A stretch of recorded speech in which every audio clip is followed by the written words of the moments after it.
不知道从什么时候开始，市场上的重制版游戏越来越多。有趣的是，很多重制版的玩家其实从来没有玩过原版游戏，这些重制版反而成为了他们第一次接触这款游戏的方式。即便是刚刚接触电子游戏不久的新玩家，如果让他们在一款全新的游戏和一款经典游戏的重制版之间做选择，很多人仍然会毫不犹豫地选择后者。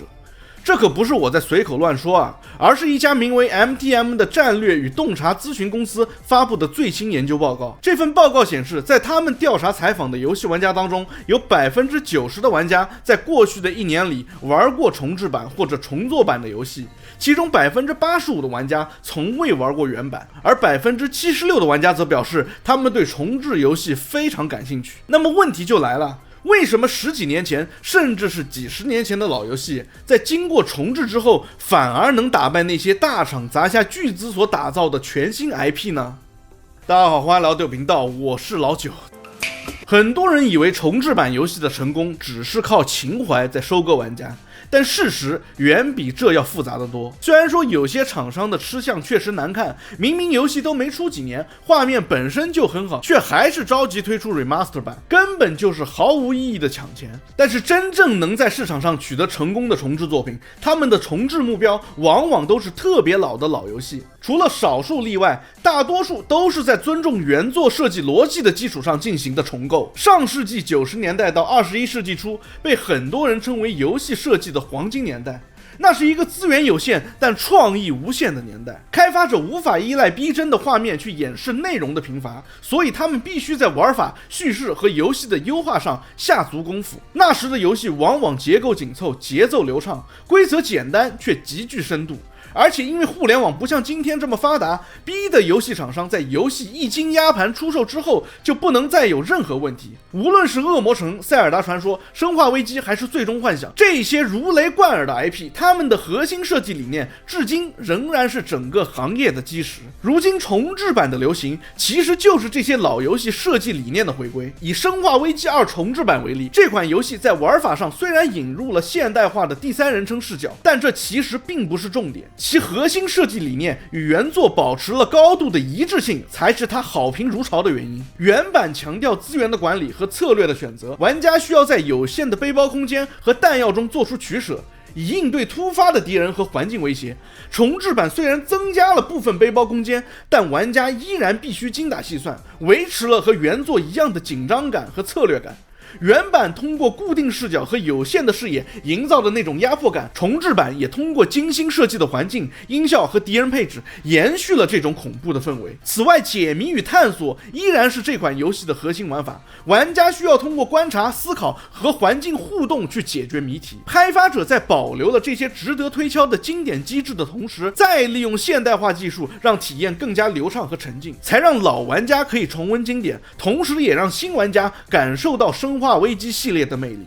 再比如最终幻想7重制版的第一部 remake， 请注意，这里仅限第一部 remake 啊，原因我会在后面说。第一部 remake 虽然在战斗方式和表现手法上相较于原作进行了大胆的革新，但原作的核心设计理念仍然得到了很好的传承。原版通过丰富的情感故事对角色进行塑造，从而吸引玩家投入其中。重制版在此基础上利用现代化技术强化了角色表现力，使玩家能更深入地感受角色的情绪变化。战斗系统虽然从回合制转变为实时操作，但仍然保留了策略性的元素，比如 ATB 槽和魔法系统。玩家需要在实时操作与策略决策之间取得平衡，使其既保持了原作战斗的深度，又增加了一些现代动作游戏的即时感。世界观和叙事结构同样得以保留。重制版在扩展场景和剧情细节的同时，遵循原作的主要故事线和事件安排，使玩家在熟悉的故事中体验新的内容。而第二部 Rebirth 呢，我个人觉得剧情本身虽然有改动，但是问题不大，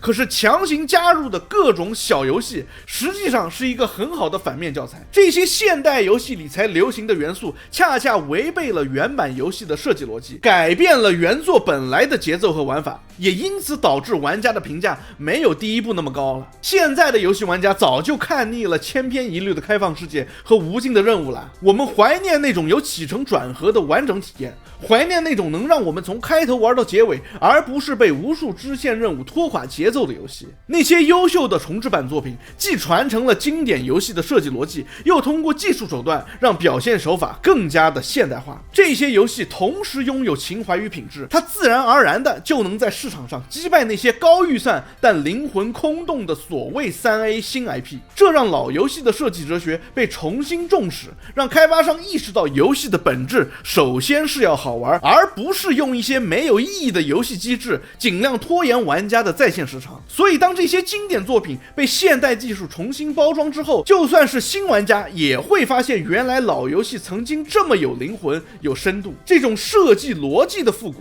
比任何怀旧的情怀都更有力量。现在大厂的新 IP 越来越难以让玩家信任，放在10年前我们会对大厂的新作充满期待，现在呢，当玩家们听到新 IP 这3个字的时候，反而会下意识的警惕。为什么？因为过去几年我们已经被半成品、强制联网、氪金 DLC、服务型内容等等等等一次又一次的伤透了心。明明全价买来的游戏，却是花钱给厂家当小白鼠，当付费的测试员，首发的服务器崩溃， bug 满天飞，有些游戏往往3个月之后才能算得上是能玩。这一切都让玩家开始意识到，很多新游戏的设计已经不再围绕游戏开发者的表达创意了，而是为了延长付费周期，最大化从玩家那里可以榨取的利润。相比之下，重制版游戏给人的感觉就更加完整，他们通常是一次性买断，很少有额外付费，而且剧情完整，系统成熟，玩法经过时间验证。玩家花钱买的不是空头支票，而是稳定的质量保证。尤其是老 IP 自带的信任度，让人买得安心，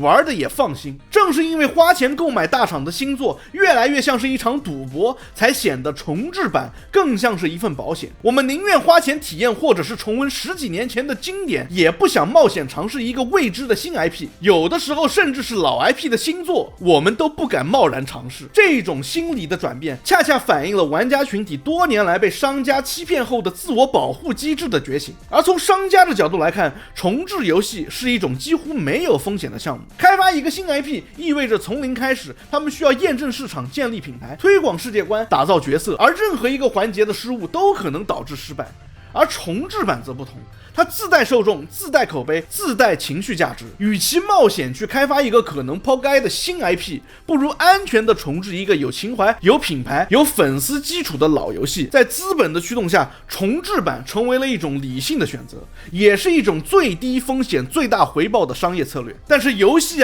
毕竟是一种艺术的表现形式。当整个行业都趋向保守，都选择炒冷饭的时候，新鲜的创意从何而来呢？我个人的观点是，和抛开剂量谈毒性就是耍流氓一个道理。有些事情不是非黑即白的，事实证明市场需要全新的 IP， 也需要重制版。重制版能让玩家重温经典，弥补过去的遗憾，也能让厂商稳妥获利。但它的存在本质上是回望而非前瞻。真正聪明的厂商会在稳定收益的重制项目和大胆创新的新 IP 之间找到平衡。而且就算大厂因为创意枯竭而无法找到那个平衡，从而被市场淘汰，那些真正有想法的独立小厂或者新兴工作室也会顶替他们的位置，代替他们为玩家继续冒险和创新。就现在的市场环境来说，重制版和新 IP 不是对立，而是互补。前者提供稳定和信任，让玩家享受经典的同时，也为开发者注入稳定的资金；后者带来创新和惊喜，让游戏的世界不断的拓展。只有两者共存，玩家才能既享受熟悉的体验，又感受新鲜的刺激，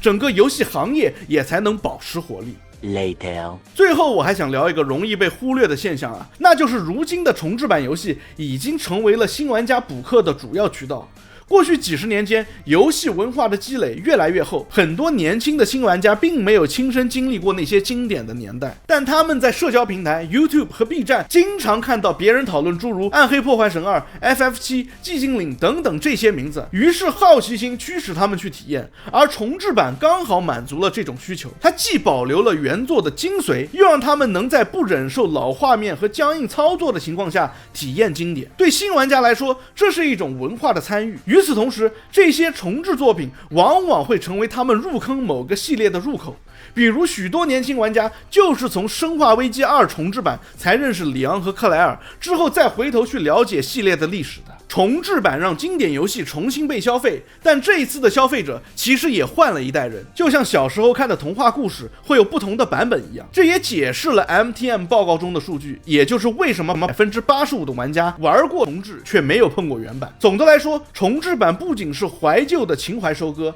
它更是让经典游戏的玩法再次散发魅力。它让老游戏在现代技术的加持下焕发新生，也为新玩家提供了了解经典的入口。它稳住了市场的同时，也提醒着整个行业，真正打动玩家的不是花哨的噱头和那些他们长期追求的流行元素，而是经过时间验证的优秀设计逻辑。只有经典得以延续，创新才有可能继续前行。